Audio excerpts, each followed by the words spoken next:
प्रणाम साथियों। मैंने मुंडकोपनिषद का अध्ययन पूर्ण किया और उसके विषय में जो भी कुछ मुझे समझ में आया, उसका सारांश समझ में आया, उसको मैंने कविता के रूप में बनाया है। इस कविता का शीर्षक रखा है मुंडकोपनिषद, ब्रह्म विद्या का महागान। नाक से भी सूक्ष्म, सिंधु से गंभीर, ऋषि हृदय में जागा एक प्रश्न अधीर। कौन सा तत्व है हे प्रभु ऐसा महान, जिसको जान ज्ञात हो जाए सारा विज्ञान। अंगिरा मुस्कुराए, बोले मृदु स्वर में, ज्ञान द्विविध होता जग के अंतर में। एक अपरा शब्दों का विस्तृत संसार, एक परा जो पहुंचा दे ब्रह्म के द्वार। वेदों की शाखाएं, शास्त्रों का विस्तार, तर्कों का वैभव, बुद्धि का व्यापार। सब अपरा विद्या की सीमित पहचान, परा विद्या देती अक्षर का ज्ञान। यज्ञों की ज्वाला, स्वर्गों का सम्मान, पुण्यों की नौका, कर्मों का अभिमान।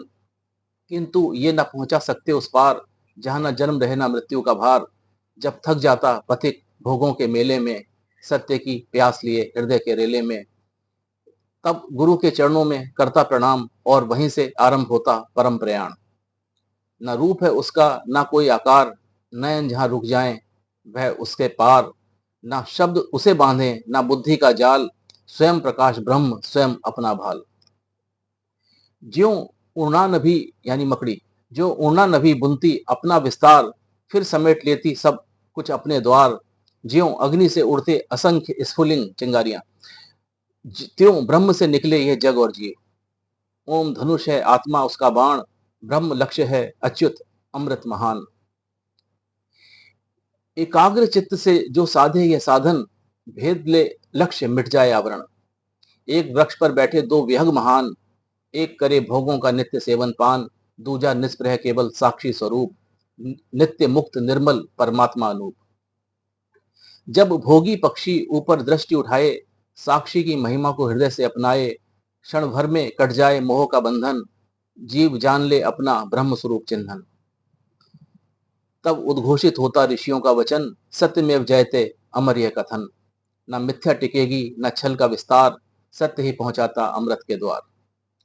न वाग विलासों से न शास्त्रार्थों से, न केवल पठन पाठन के सार्थों से, श्रद्धा तप संयम निर्मल अंतःकरण, यही है आत्मदर्शन के सत्य साधन। जब हृदय ग्रंथियां समूल टूट जाती, सदेहों की छायाएं दूर हो जाती, संदेहों की छायाएं दूर हो जाती, कर्मों के बंधन हो जाते निष्प्राण, तब प्रकट होता आत्मा का विज्ञान। बूंद समझती थी स्वयं को सागर से भिन्न, ज्ञानोदय होते ही मिट गया वह छिन्न। ब्रह्म को जो जाने यह श्रुति का विधान, ब्रह्म ही हो जाता है वैज्ञानी महान। निष्कर्ष यही मुंडक का अमृत संदेश, स्वयं को पहचानो यही परम प्रवेश। जगत एक तरंग है ब्रह्म अनंत सिंधु, उसी से आरंभ उसी में अंत बिंदु, उसी में अंत बिंदु।